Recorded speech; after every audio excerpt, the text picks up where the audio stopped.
Hey, everybody, welcome back to the ChatGTM podcast. It is Michael Beck, your irascible host, coming to you live here from somewhere in Tampa, Florida. If you've been watching before, you've probably seen this room. You're guessing I'm at my house. Today, we are joined by our special guest, Jenn Saunders-Haynes. She is, well, actually, I'm not going to do the reading just yet. I got to talk to my partner first, Chad.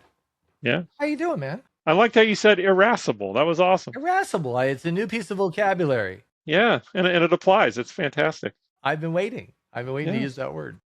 And we're recording this a little bit later in the afternoon than we usually do these, so I'm expecting a different energy today from everybody. This is Yeah, going to be I'm good. going to take a nap. It's going to be great. So real quick, you brought our guest to us here, Jenn, who we're going to be talking to in a minute, that everybody's seeing as if she's not in the digital room with us. We didn't have the money to buy a green room. And so, but really, tell me why we're having this conversation outside of course, I got to spend time with Jenn prior to you coming on the call, and she's absolutely amazing. But what Yeah. what initiated this for us, Jenn? Couple things. So first, I got to meet her through the Sea Society, which was awesome. Okay, So we were initially pedigree. introduced kind of by virtue of that. It's our peeps. And so, we get to talk to in what we do a lot of people that know their stuff, right? A lot of experts out there. But when someone brings that extra flavor of like, ooh, they'd be good to talk to on the pod, that kind of stands out. And so Jenn is that person. Is like, she's very good at what she does, which we'll talk about. And I knew she'd be a phenomenal guest. So those are the reasons we're talking to her today. Okay. All right. I guess I have enough to give me a read and feel like we're actually off to a good start. Anything else before we get going? No, No, time's no ticking. sponsor ads? I'm just kidding. All right. Yeah, we're just dragging this on. All right. So let's go. All right. So everybody, this is my new read. I've been doing these lately just because I want people to have context. Sometimes we just cannonball in. We're not doing that anymore. So here we go. In the restaurant world, we talk a lot about innovation, but today's guest is someone who actually operationalizes it at scale. Jenn Saunders-Haynes, the catering queen, is an industry recognized executive with 2 decades of experience leading major brands like Go To Foods, I put the emphasis on the wrong syllable there, and Subway through the complexities of the modern off-premise and catering landscape. Her work sits at the perfect intersection of marketing, operations, and analytics, taking the friction out of the customer experience while driving massive incremental growth. She's a sought-after speaker at industry events, and she's here to share her blueprint for building profitable, scalable catering engines. Jenn, thanks for joining us. Welcome to the show. How'd I do? Thanks so much for having me. That was fantabulous. Ah, even a blind chicken gets a little corn every now and then. Okay. That was good. So let's get going here. We were talking offline before we got on here, and even as the read-in indicates, you've got a very rich background in catering. And the funny thing or just something that has been hitting my shores lately, or our shores lately, and it's almost like that new word you hear, and it's not a new word, like irascible, right? I'm going to hear that word about 13 more times in the next 2 days because I've heard it here just once, and now I'm aware of it, right?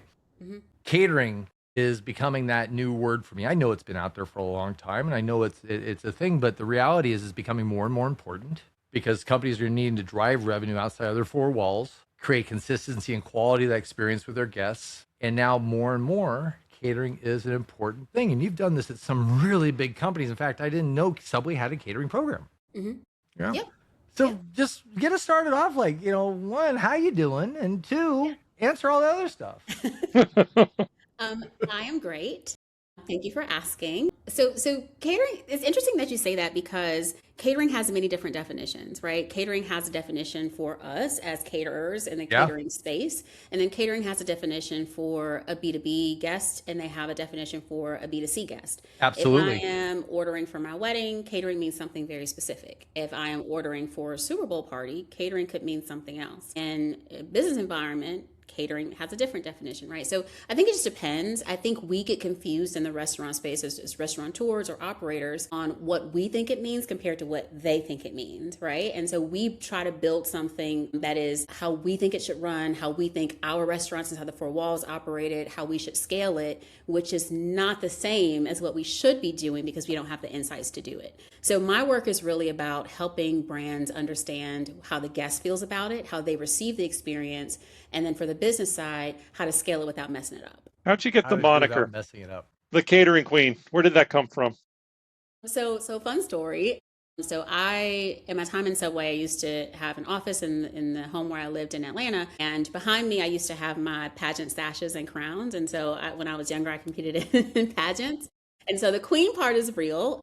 So I placed in one pageant as an adult. As a teenager, I did not place, sadly, but I still have all my sashes. And so they just put catering in front of it, and then it just morphed into catering queen, and that's how it happened. But the queen part is real. Boom, boom. So thinking about because let's talk about kind of just the modern restaurant, how they're looking at things since then. I'm going to say the word AI, right? But the advent of this thing that now is in our world. How are you seeing the changes that are coming and the things that are being handed to operators as they combine with just traditional disciplines and how we should think about things? Like before any of this stuff ever happened, we served food, we served guests, we took care of them, we created an experience. Then came all these tools that say you're going to be more efficient, more profitable, more da da da da da. Where are they either missing the mark on that with what you're doing in catering as compared to the traditional operations? Where do you see the opportunities and stuff like that? Because it feels like there's so much stuff being thrust at the Yes. industry, Yeah. right? How they denoise that, and then give me some insights on that side of things. Yeah, so I think one of the main things is that catering oftentimes sits in a corner by itself. I remember saying a while ago, like, nobody puts baby in a corner. That's where catering is a lot of times, right? It's this thing and nobody wants to touch it because people don't understand it. So it's in a corner by itself. When you start to integrate catering into your everyday operations and you train on it, it becomes part of the DNA of the brand or of the restaurant. It doesn't feel different. And so as things evolve inside the restaurant with AI or with different tools and KDS screens or whatever else, catering should be part of that. Catering maybe doesn't belong on a KDS screen in the same way a to-go order does, but there's a place where it belongs in a restaurant in a different format. It comes into the PDOS a different way. So there are ways to incorporate these things into the resources that are available today without casting it aside like something over there. So, Jen, and we talked about this on our call. It seems that there's a rise in catering, increased attention on it in our industry. Where did that come from? Because I could think of a bunch of scenarios. It could be better tools for scaling it, increase customer demand for it, or more need to have profitable businesses, and so that's a higher margin service. Where did it come from? I think before COVID, catering was important, right? And then COVID changed the way guests behave, whether it be a catering environment or 3PD environment. And then post COVID, people are trying to get back to the way where they were before COVID, which hasn't happened all the time for brands. You combine that with people's ordering behaviors changing, right? We're now ordering more digitally and people are in the office less and working from home is a thing. And so you have to meet the customer demand where they are. So when you start really driving down on 3PD, catering is a part of that. And because we see profitability in 3PD in a lot of spaces, we also see profitability in catering. So as people stop coming into the restaurant, as foot traffic decreases, catering is more important, just like 3PD is more important. So tapping into your digital resources to help grow or save businesses a lot of times is going to be crucial as we move forward. With that in mind, you have a framework that you work with. And when you said 3PD, I thought you were talking about your framework because it is also 3P, right? But tell us a little bit about that, because I think if you nail that part of it, the rest of it gets easier, right? Your three Yeah. P's, Yeah. So, I said earlier that nobody puts catering in a corner. It is building catering as a business the same way you would build the actual business. And so if you think about building the business in the beginning, you have a tagline, you have metrics, KPIs, you have, your North Star, whatever that is that you would be building for a regular business, you build it for catering too. So you build it for the business, you think about how catering ladders up to that, and then you build catering from there. That way it becomes part of the business. Catering runs like its own animal. However, it's still a part of the business in a way that you talked about in the beautiful intro that you did. It sits at the intersection of ops and marketing and supply chain. It's one of the only functions within a business that touches every other part of the business. So it needs to be run that way, because if the Super Bowl is coming up or if holiday season is coming up and you run out of packaging in your distribution centers, it's not good, right? So whoever is leading that team needs to understand how important those things are. It's not just a marketing thing, or it's not just an ops thing, or you can't just throw a playbook together.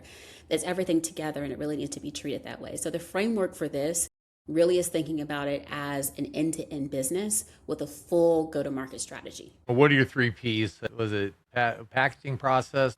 So I have 3 Ps for 3PD, Okay. which is, I don't know if I should tell you. I feel like people need to come to the C Society. I'm giving it away. Yes.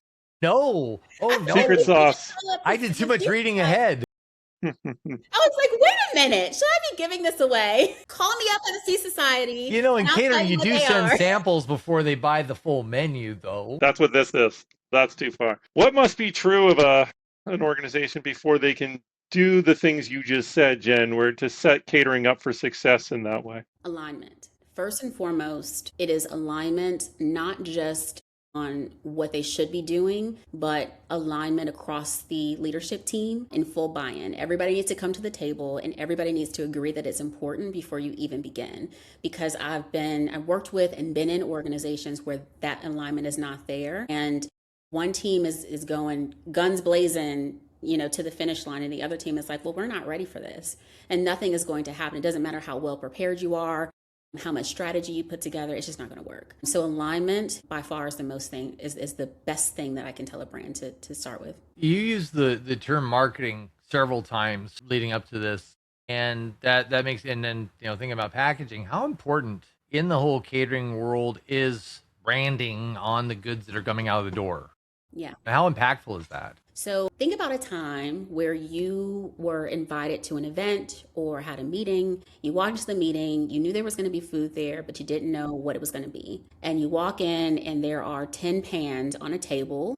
You don't know what's in the pans. You don't know where the pans came from. You are lactose intolerant, gluten intolerant, whatever it is, and you don't know what you're eating. So, or you eat it, it's delicious, and then you have to hunt down the person who placed the order so that you can figure out where it came from so you can order again.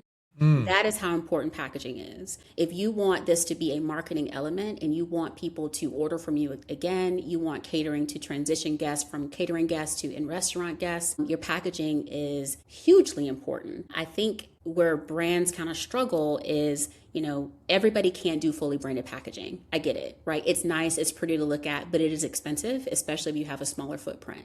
But what you can do is invest in things like belly bands or stamps or stickers or things like that match your brand personality. And you can capture some of that momentum without having to develop something until you get to a place to where you actually can do it. So when it comes to brands and innovating with technology, I often see that there's some things in the realm of innovation that don't make sense for a brand until it's got its foundation set first. Yeah. Does that correlate to catering? Are there certain foundational elements, and then once they got that down, then they can start doing the cool stuff? Yeah.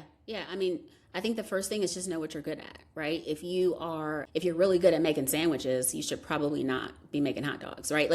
So once you figure out your menu, right, that's the first thing. And then understand that your entire menu is not for catering, right? There are things on your menu that are more expensive to make. They are LTOs. All those things don't belong on a catering menu. So figuring out what your menu should be and then knowing who your identity is. Do you know who your guests are? Do you know who orders from you? Like, these are important questions that I ask brands, because a lot of times when I say, who's your avatar?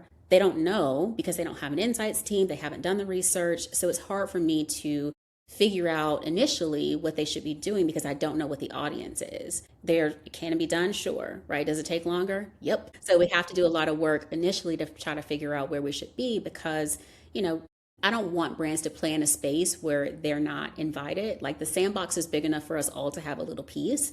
This is a $70 billion industry. Like, we all have a piece of the pie that we can get. Wow. When we first started talking, we were talking about the idea of fractional work and helping out clients, and how important. Well, Chad and I have been talking about how important it is because budgets are tighter in some cases, and even to bring on a full-time resource to cover these things, right?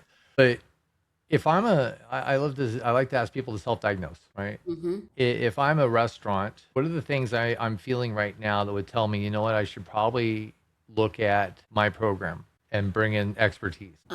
If you look around your leadership table and nobody knows what off-prem is, you should probably call me. That's a bad thing. Yeah. You may be shuddering already, but Yeah.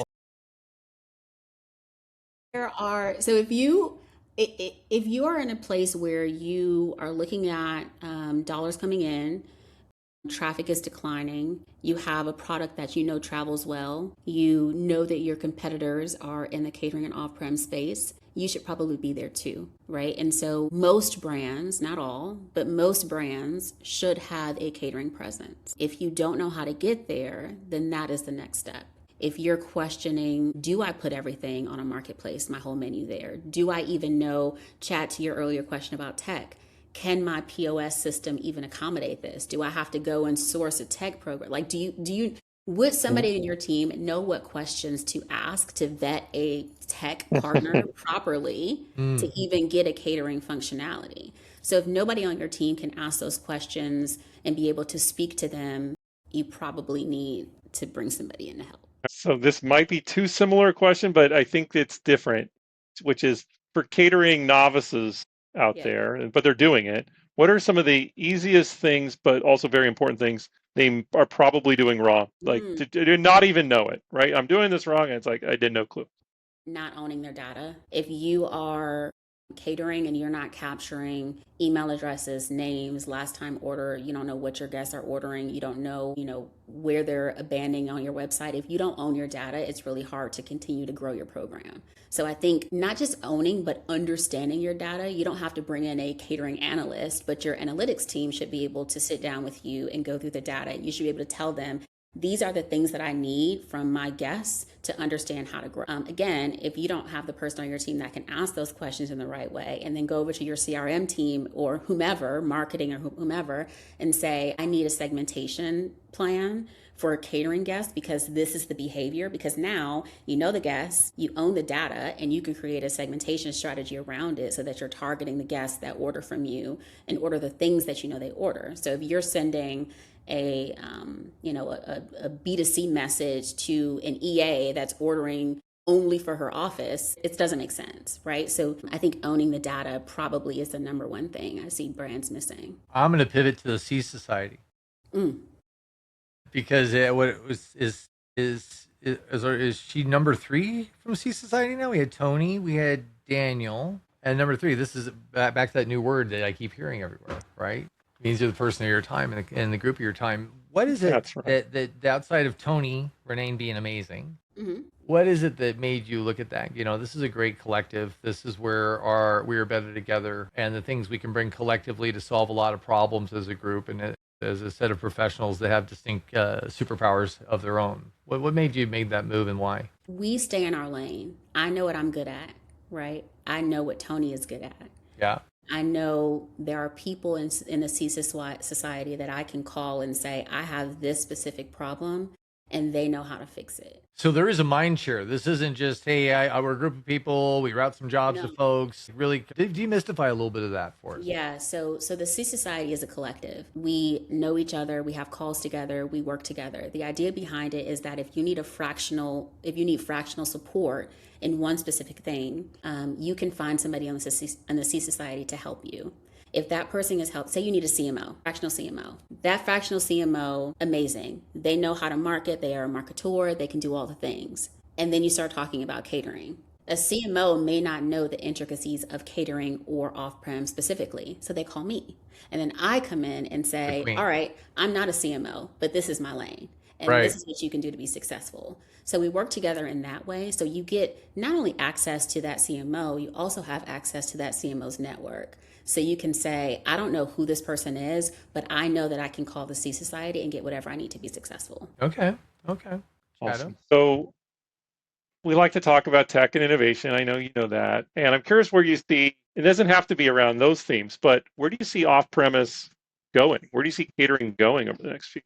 Yeah. Looking out That's for? a great question. So there is a B2B catering marketplace today, one really, that doesn't have any competition. And so as this thing continues to grow, competition is always good. Competition makes us better. So I see the 3PDs of the world developing some competition. I see, AI being more important in this space, executive assistants being able to have recurring orders and being able to change things out just by talking to an AI agent. I see that happening. I see more POS platforms having catering add-ons on their software so that it's one in-house solution and you don't have to go and find somebody else that may or may not integrate with your POS. And then there's a delivery piece. So there are going to be delivery providers that can introduce things that work directly with the POS, directly with your own tracking so that you can track your orders from start to finish. Your guests know where they are. It's more intuitive. So I think all of that will start to come out as technology continues to change. A lot of great changes there. Mm-hmm. And is there anything that you particularly vibe on that's hitting the market right now? Any tools that you love on, or new ways of doing things that have popped up in the last year? The last year, I think that there are some solutions that have popped up that I think have the bones to be really, really good. I think that they probably need to ideate a little bit and get to where they need to be. Yeah. But I've been really impressed with the way that they've thought about things. I've also been really impressed with the ways that some of them have started to work with operators directly and really get inside the four walls so they can see from their perspective how they should be building. When all this started, it was very product heavy. So there were a lot of product and tech people trying to build solutions without understanding what actually They didn't start with the happened. problem. Yeah. No. And it's like, I'm going to solve this, but you don't even know what we're solving, right? It Right. just looks pretty. So I've been impressed with a lot of those conversations. And I think next year we'll have some solutions that are closer to where we need to be. So functionally, what are those areas? Please don't name names, because that's Yeah. probably like, yeah, we're not Yeah. talking about endorsements, but what are the things they're solving for? Yeah, I think the bill ticket piece is a big one. I think delivery tracking is a big one. I think this dance of letting the guests have variety without overly customizing. I think we haven't really figured out how to do that on a catering platform that doesn't overwhelm the guest and give them some form of like analysis paralysis. So I think that's one thing that's being worked through. So there are a couple of things like that to drive down checkout time that I think people are continuing to work on. How does catering and where the market's going intersect the physical footprint of stores? What do stores need to be thinking about to be better for off-premise? Best questions. That was a good question. I think thinking about how not to interrupt your current line to produce catering orders, because catering orders should be nearly 100% incremental.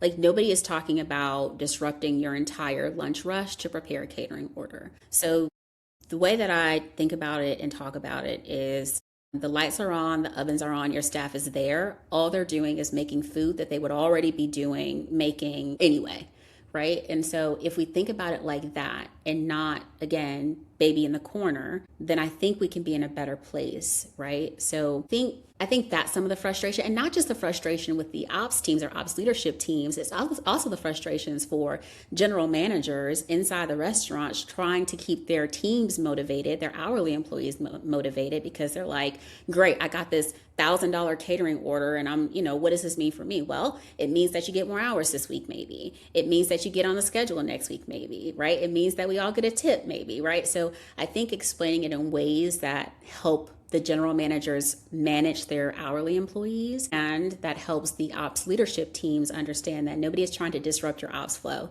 We're trying to make it better, right? And partnering in that to do that. When one of the questions I have, and this is me being an outsider of catering, and it'll actually probably show this really strongly right now. I've heard the perception or the thought that, when catering goes on the third parties, if the food is late and the food is cold, often, and it could potentially be the third party's issue, that the restaurant is often still paying the bill for this. Sometimes. How do you see that working out at some point? Because it feels like they're, and I'm sorry, third party. This is what I keep hearing out there, right? Feels like that there's an unfair advantage that might be hurting stores. Yeah. That's a real pain point. So when you are working with the third party providers, again, making sure you have somebody on your team who can work through your contract so that they can ask the right questions, understand your responsibility matrix, who is responsible when and how they're responsible. So if an order is late, if a driver doesn't show up, if the reason is because the driver's car broke down, that's different than the driver wasn't there or the food wasn't ready when the driver got there. So there are a lot of nuances in that. And a lot of times what I see is, sometimes the stores are at fault. Sometimes the restaurants, the driver gets there and the food is not ready, right? Sometimes there's traffic and there's nothing that the driver can do about it. So there are instances where, neither party can help, and there are instances where somebody really does have to own it. But if you have it in your contract so that you don't have to argue about it later, is very helpful. I think having that delivery tracking piece is also helpful so you can understand when the food left, where it is, and it gives your guests some peace of mind of knowing, okay, I know the food left at this time, so it should be here and it should be warm or whatever temperature it's supposed to be at. And backing up a step, going back to packaging, if you're catering hot food, you need to make sure that you have the packaging to accommodate hot Or food. crispy food and have vented packaging, right? Exactly. Because Yeah. nobody wants soggy fries. Why is it the fries? I know. Yeah. Or nachos, right? So I think all of these things work together. So if you're treating this as a business, then you're thinking about all those things. What are we selling? How are we selling it? How is it arriving to the guest? And I'll say this too. There's research that shows that catering guests and 3PD guests are different in what they will and won't tolerate.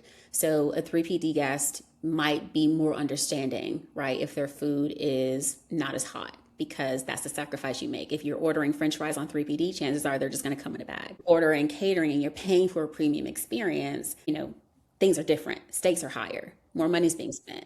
And Yeah, so it's in a conference room. There's a deal on the table, literally in most Exactly. cases, right? Yeah.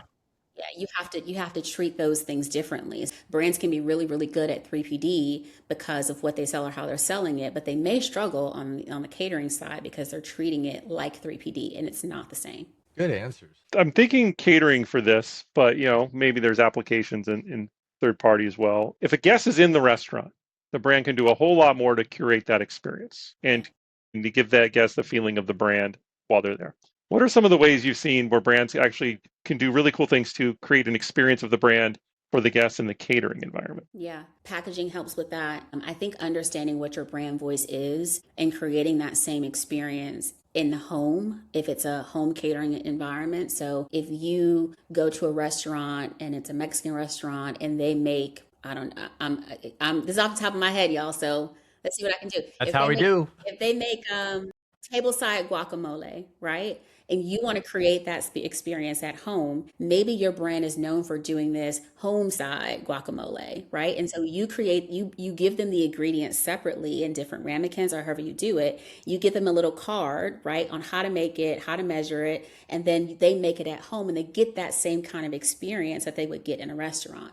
So you have to identify what the spirit of your brand is, the soul of your brand, and then figure out if and how you bring it into the home of the guest, right? So I think there are ways to do that. You just have to be really tactful in how you do that. But I think there's a way for sure. Jen, do final mile vendors actually take up language like saying, that, for example, Chick-fil-A, it's our pleasure or something? Do any, in your knowledge, do any final mile vendors provide that as well? Like this is how we sound, how we look, the right aprons, etc. Yeah, so there are a few delivery partners that they wear the same polos, they carry the same bags, they have the same mannerisms, they're trained the same way. You're not going to get that in all of them, but I think being very selective about who you choose and who your brand is. Mm-hmm. So you partner with somebody who can be an extension of, if you are Chick-fil-A Right. and you are saying my pleasure 50,000 times to a guest, you Yep. want to partner with somebody who can be an extension of that. Maybe they don't say my pleasure, but they do something in their own way to give you the same feel of being thanked and being welcomed and being appreciated. Okay. Almost like a little ambassador kind of thing. That's right. Yep. Jen, so Beck, I'm going to reappropriate my question, which is what part of your work, Jen, do you love the most? I am a builder.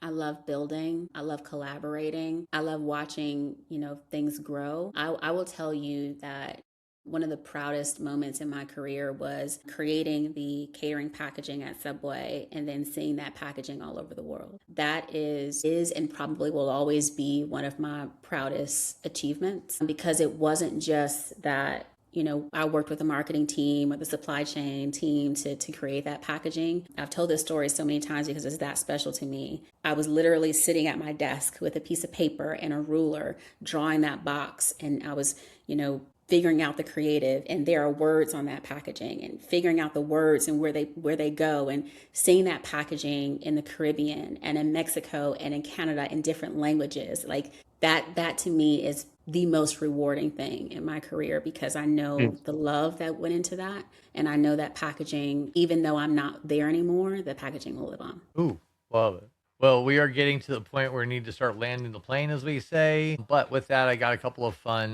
6 fun rapid fire questions. Answer as quickly as you like. These should be pretty easy to do. All right, you ready? And because I'm a superhero guy, there's superpowers in here. So, all right, solo superpower. You run your own consultancy now. What's one piece of chaos only you can solve that no corporate job ever let you touch? I can take Fridays off. Boom! Love it. All right. Packaging personality. If Yeah. catering packaging had a personality, which innovation would be the diva, and which one would be the underdog hero? What would be the diva? I think the creative on the packaging would be the diva. Okay. The underdog hero would be sticking a QR code on that thing so people can order again. Love it. All right. Data versus gut. When forecasting catering demand for a client, do you rely on spreadsheet or your gut? And which one has gotten you into the funniest mess? Okay, so data over feelings every time. Love it. No limbic brain on this one.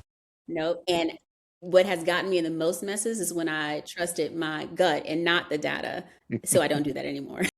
Love it. All right. Fractional advantage. You step into different restaurant teams like a fractional superhero. What's the quirkiest blind spot you've uncovered in their catering strategy? The quirkiest blind spot I have seen is they hire somebody to be a delivery driver and then task them with building the strategy for catering. Oh, okay. Wonderful person. Wow. Yeah, that's like that poor front desk person. Like you're now our catering person, you're a partnership person, you're the admin. Yeah. We're at least one hat. All right. And they were trying to do it. Bless their heart. They would try to do all of it. Yeah, absolutely. All right. And lastly, tech must have. If you could pick one tech tool to make off-premise catering frictionless tomorrow, what's your ride or die? No, I can't pick one. And you can't say a name. I can't pick, but I can't pick one tool. Yeah. Because I need speed of checkout. I need menu layout, and I need to capture the data. I can't pick one. That's too hard. I don't like that one. Okay, I'll give you one more question then. Okay. All right. Catering ordering. Is voice AI here to stay, or does it still need a human being to understand the real need of that order? AI is not going anywhere. But I will end by saying catering is and will always be a relationship-based business, hands down. Love it. That was fantastic. Yay, we did it. Well, yeah, no, you I think she handled that one the best of anybody. Like she's like a boss. Like, what else you got? Quite possibly, yes. Yeah. Like, I'm a queen, honey. Like a yes, queen. Love it. Well, Chad, anything before we wrap up for today? No. Yeah, it was really, Jen, it was an absolute joy to have you on here. I'm excited for what you're going to be doing. I'm excited for the work that the C Society, you, Tony, our friend Daniel, and the other folks we know over there, what you're putting together and building, and the work that you're going to do, and all the companies and people you're going to help. That's just, everybody wins on that. So I love that. Thank you. If people want to run into you, yes, I imagine you do some shows or show up some places. Where might somebody see you and be able to say, hey, let's have a coffee, talk about how you can help us? Yeah, sure. So I will be at an upcoming catering roadshow here in Miami in March, hosted by Crumbs. I'm speaking there. Ah! Great. I will also be at the Food on Demand conference in May, Okay. happening in Texas. So I may or may not be on panel this year. I usually am, so we'll see what happens. But if you want to catch me in person, that's where I am. And if you are in the South Florida area, find me on LinkedIn, Jenn Saunders-Haynes, and we can figure out a coffee chat. Well, also on top of that, since we are fellow Floridians, I'd love to invite you and your husband to come on a kayak tour of our waterway here. I do a whole conservation thing with our manatees and do an eco tour around our area. This is beautiful. Oh, it's gangster. It's awesome. So yeah, no, I'd love to, if you guys come through town, let me know. This is not a token offer. We'll have a great time, and I'll show you nice. water. Thank you so much. All day. That's hospitality, right? That is. Yes, I love it. Yeah. So, well, guys, thank you, everybody. Especially thank you, Jenn, for joining us today and your investment of time. And always to our audience, thank you guys so much for taking the time to listen to what we have to say, to hear our wonderful guests. And hopefully you're getting value out of this. I can't imagine that you're not. But in closing, I always want to say that one, treat each other well. Life's too short. The world's a weird place. And if we just do random acts of kindness, sprinkle that stuff everywhere, you never know whose day you're going to make better. And that ripple effect moves outward, and you never know the next person that will touch, and that wave keeps continuing. So, but for now, this is the ChatGTM podcast signing off. We've been here with Jenn Saunders. What's the hyphen last part of the name? Haynes. Jenn Saunders-Haynes. Okay. Yes. With the C Society, a masterful artist of catering, the catering queen herself. And if you have any questions, please feel free to reach out to us, because if you don't catch her, we can help you track her down for you. But for now, thank you guys for joining us, and we'll see you on the next one. Bye.